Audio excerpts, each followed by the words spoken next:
That's not an alien. That's not an alien.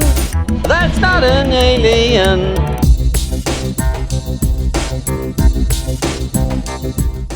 Here is yet another video about my book, That's Not an Alien, the sci-fi comedy political satire.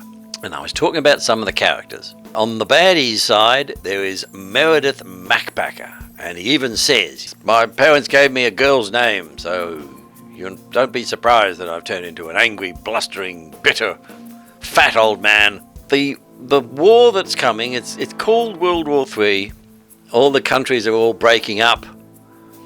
And America is breaking up into black, white, gay, straight, Republican, Democrat, etc. So he wants to be like the head of the army of the Republican country. This Dallas wants to become the capital city, so here's their chance. They'll become the capital of the Republican country. And Macpacker will be leading the way with his army. He's a bad guy, as you can probably guess. So he hates poofters and he hates foreigners, and he certainly hates the aliens when the aliens land, and he hears about them. He just wants their alien weapons so he can use them in his war, so you can use them against the aliens. Then there's the Rex Frattandanga, who's not a particularly nice guy either, and he's running this advertising agency. He's the father of Glenda, and she's opposed to him and goes off and joins the peace movement because he does things like he has posters that say, only poofters smoke mild cigarettes.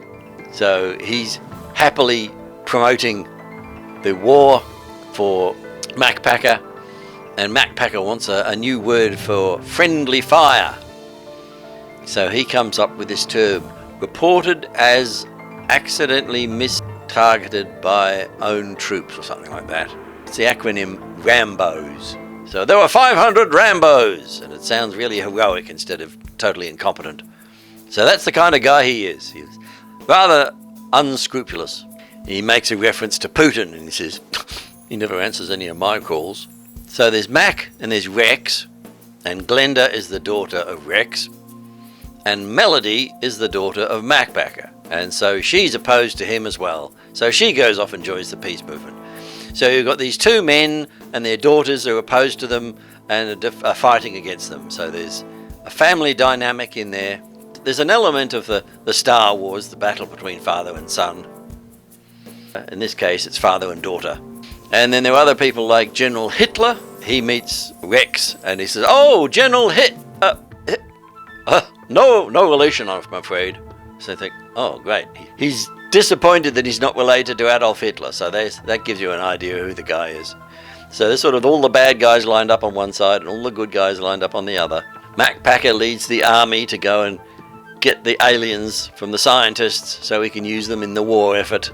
And then the peace movement turn up and they try to get the aliens so they can use them in the peace parade with the aliens in it, but the aliens are just there as tourists. They're happily filming all of this, but they don't really understand what's going on. They're just sort of pointing at the humans, and the humans are pointing at them. And there is a scene in Morons from Outer Space where one of the aliens accidentally squirts herself with something, and she gets some green paint on her face. And so she goes to this party, and she meets some posh woman who's got a green squirt on her face because she's sort of dressed up as the alien. So and they find it ridiculous that they're sort of trying to look like them. So the aliens really don't understand, and people like Rex are using images of the aliens and using artificial intelligence to create all these ads. So, the aliens are being used to advertise everything from washing powder to laxatives. Of course, they're not getting any royalties from this, and they're not even employing the actual aliens. They're just creating animated versions of them. Magazine articles, some celebrity saying, "Oh, I was inseminated by an alien." Everything is, "Oh, the taste is out of this world. So fresh, it's out of this world." And a lot of cynical, unscrupulous people there. America is breaking up into all these separate countries, so I don't really have and here's the despotic leader of this country, and here's the despotic leader here. It's basically just Mac is the bad guy. There is a reference to President Clooney. Now, I didn't say it was George Clooney, but there's a suggestion that it might be. Again, it's a bit confusing, like Is there one president of the United States, or have they all split up into separate countries, or they're rival presidents who say, oh no, I'm the president of the United States. No, I'm the president of the United States. No, you're just president of your bit. Yeah, well, you're just president of your bit. Yeah, well, my bit's bigger than yours, so I get to decide. I mean, I could go into all of that, but I didn't. Anyway, so Mac is the bad guy, and he hates puffs. And Rex doesn't like puffs either, so lots of slurs and racial slurs and that kind of stuff. Macpacker is big and fat, and Rex is probably a bit fat as well. When I was doing Shut Up, I drew a lot of characters for the sitcom. I made an animatic where I had the entire 15-part sitcom with the voices and images, but originally they just sort of had ovals for heads. And then I started drawing the characters. And I thought, well, I'll just take those pictures and modify them a little bit, and that'll be Macpacker, and that'll be Rex.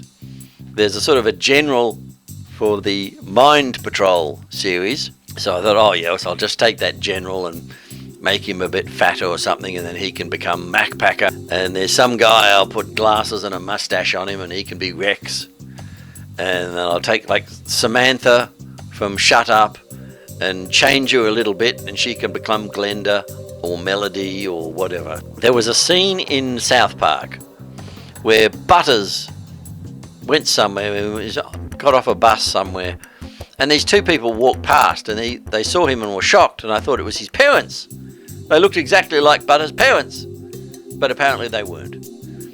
So there's always a problem when you've got very simple animation.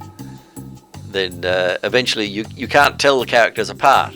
I've got to try and make these characters look different from each other, but that's a very fiddly thing. So I'm concentrating on writing the damn story rather than trying to do the animation. And ultimately, I'd like to have the characters look like the people who are voicing them, but that's another story. I'll go into that later. So there's quite a few good guys versus bad guys. It's not really one of those things where the bad guys are all heavily armed and they're shooting the crap out of each other with machine guns. It's not a sort of an Arnie film or a Bruce Willis film. Not really sort of blowing up and killing people all the time. I've got another book where the bad guy went and killed all these people, then I decided, I won't kill them.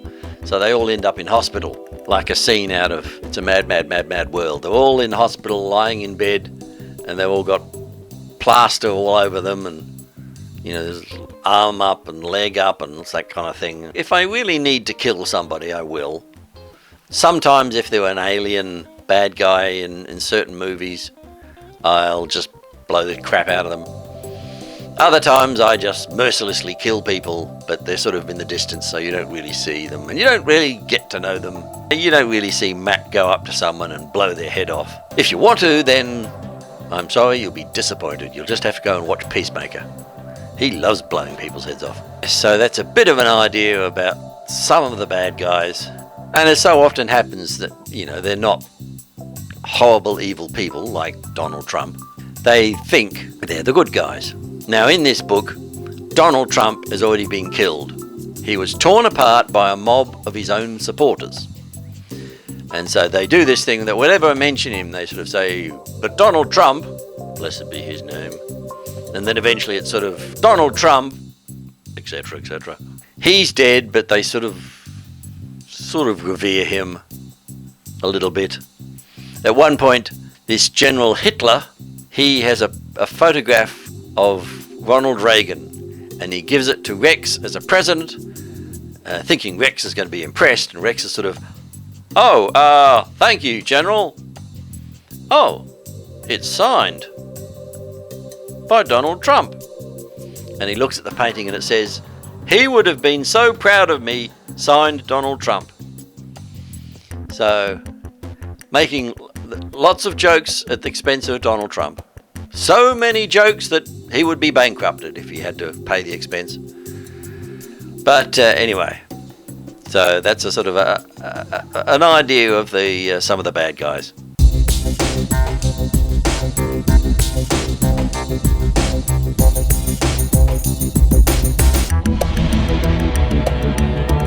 Why not subscribe to youtube.com/ScuttyArk and never be bored ever again? Possibly.